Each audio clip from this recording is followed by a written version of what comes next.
yes, Mzansi, welcome back. Your Feel Good Breakfast Show. We're feeling so good ahead of all the magic happening this weekend, but right now, we've got something to plug you in on because, of course, JP Sebastian's in the building. Yes. Mostly. How are you, bro? I'm half in bed. I got like one thigh on the bed still. One thigh, don't worry. No one needs to see much of that. Bring that thigh along into the studio right now as we talk about something that I think we're going to want to roast up, especially when it comes to the movies that are out now. Roasted thigh. Okay, Yeah. let's go. Enough with the innuendos. Movies. Movies. I want nothing innuendo. Okay, so first title, we're going straight into it. The Day the Earth Blew Up. Bro, what is this? Isn't that horror? poetry? Isn't that poetry? And look at those stars, dude. These are the classics. These are the gods of Daffy comedy. Duck is showing up. What? Daffy Duck and Porky Pig. These are my bros, dude. Like Daffy Duck and inspiration my entire life. As you can tell. Like I'm Daffy to the max. So what's going on here, man? Well, it's cool to see a Looney Tunes. Like all we've seen, obviously, these years is Pixar. All we've seen, obviously, is like Disney doing Moana stuff and whatever. Yeah. We've seen Universal. We've seen Shrek. Okay, Shrek's way old, but you got the Wild Robot or whatever. Where's the Looney Tunes been? Where they gave us Space Jam and it's sorry, Daffy Duck had his whole butt out. Like, gonna be cancelled for this. Oh, this is shenanigans. You need more bums. This is what cartoons need, just stupid bums. Daffy Duck saying, I barely know you, as an alien tries to eat him by the time. This is just reminding me of everything I engaged with as a kid. It was crazy, it was wild. I'm glad you were sophisticated enough to engage with Looney Tunes. I was laughing, I was cracking myself is the analytical term. Literally exactly that, man. And it seems to be bringing back a lot of those feelings right now, bro. No. It looks wild, it looks quirky, it looks Do silly. you remember this classic thing where like the guy stands up and so you're right in noticing that, like the director was like, we want to bring back the old feelings. Like Space Jam was a jewel, no Yes. doubt. But there was still like back then the obligation to feel like we got to modernize. Let's make it hip hoppy. They're wearing basketball shorts and showing gang signs or something like that. But this is going back to the way it was meant to be, and teaching cartoon comedy a lesson because like even the Minions. Sorry, I'll get to the next movie in a second. But I love the Looney Tunes so much. Daffy Duck even influenced Dave Chappelle. That important. Like the timing of jokes, the timing of punchlines, and when to do afterwards. The duck coughs after he gets nearly burnt to death. Anyway, whatever. That's out tomorrow. Take the kids and definitely take JP too. I'll see you there. Yes, he definitely will be there. But moving on swiftly, this is a classic 7, which I'm very familiar with. Is this like a remake or are they redoing it? Is it a sequel? What's happening? I'm glad there's this amount of confusion. Why I'm excited Why and is this scared. not advertised enough? Yeah. Like, so South Africa, you should know that a classic, a David Fincher classic, which you loved and you saw. Yes, it was. This was based on the 7 Deadly Sins, right? So yeah, that's the series of murders. And it was a crimes that kind of this thing blew my mind. That's how long ago it was. Is that like it's just a burn in your memory? It's not necessarily clear, and that's what sometimes a good murder movie is like that. It's like its claws in you, but you can't make out what kind of animal it was. So this is 30 years old. Whoa! Am I old, JP? But you are probably you're on the slab. We are both corpses. And what's great about this remaster, by the way, what you should know is you were asking me like, does this just mean it's out? Yeah. It's on big screen. It's on IMAX. Oh, really? Like a David Fincher movie. This dude crafts to the T. The guy who did Fight Club, obviously with Brad Pitt later than this. The guy who did Gone Girl. The guy who did Girl with the Dragon Tattoo. David Fincher's a master, and he is. Wow. What's a delicate term I can use?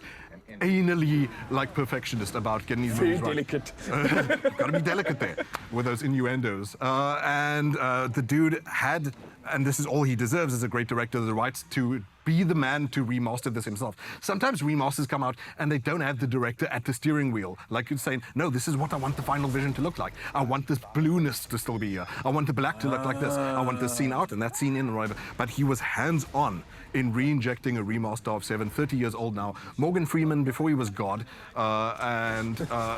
Dude, like detective movies. I was thinking, like, when last did we have a movie where like you have the rookie detective and you have the old one going, look, just stay out of my way. I have my style, you have yours. Like a Training Day kind of vibe, man. Training Day. Yeah. This even anticipates. And speaking of Training Day, sorry, I know I have to move on, guys, because there are other movies that are out tomorrow too. But I love 7 so much, and the other movies are.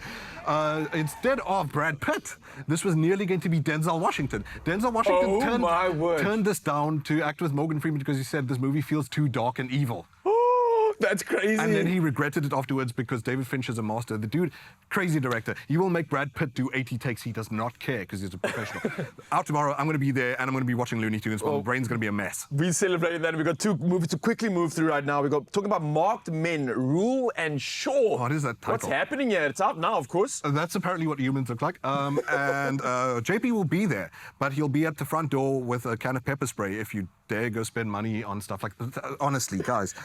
Well, young adult romance. I know, look, the kids have to sort of like, you know, experience warm-bloodedness and be human and a bit of the excitement of romance and all that kind of stuff. But how is production value so butts? Wow, the butt really enters a lot into the allegories this morning. And let's not enter into This is not the good butt. Yeah, this is the furthest end of the butt.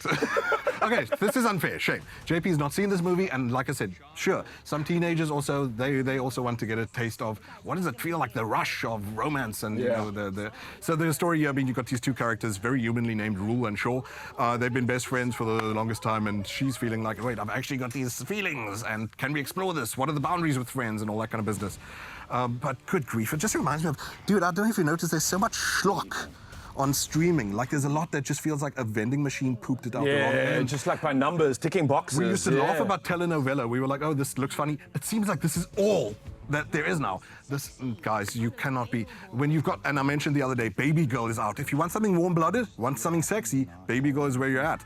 Rule, Marked Shaw, Mac. I don't even know what the title is. Look, it's Rule and Shaw, yeah. I've got to stick up my bum is obviously my issue here. Look, this is not for me. Obviously not for JP, but if you are a fan of some of this kind of drama, it's one of those bestsellers for those. Then definitely head out there and try avoid his pepper spray. We're going to move quickly through and roll on to Rob and Roll right now. Anything to say? We don't have to stress too much about this, but yeah. So if you want some comedy, I know people. Obviously, we were talking about Daffy Duck and Porky Pig, and that's really sets the standard. But you can see what you got going on here is a complete goofy Chinese comedy, which is, I suppose, in the vein of stuff like Snatch. It's a romp of odd couples, and you've got these two middle-aged men who mistakenly foil a master thief's plan to knock over a bank or joint of some sort. Oh. And they get thus sort of roped into the heist to be like, okay, you're my hostages for a bit. But then are they sort of starting to enjoy the excitement of the criminal life?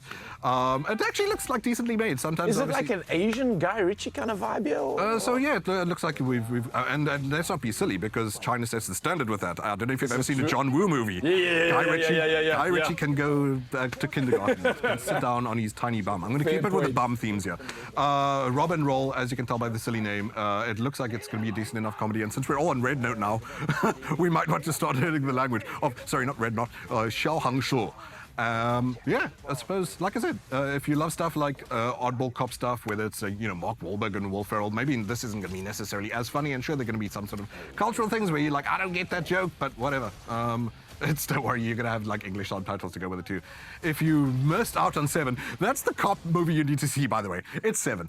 Tell us about Seven for you. Like, how does it sit inside you still? I think it was more the emotion, the realism of it, and it literally scared me while I watched it, because I think when you start realizing the 7 deadly sins that they're talking about, you start feeling like this is a little bit more real than I thought. It gave me emotion I didn't even think David I Fincher had. is no joke, dude. Like, his movies are gross and dark. Denzel Washington was right, but he was also wrong to not star in this. Go watch Brad Pitt and Morgan Freeman. Oh. 7 out Something tomorrow. for everyone. JP Sebastian coming through, can't be more grateful and giving us a reason to get hyped for the weekend. Speaking of, it's full of bellies and get even more hyped in the kitchen.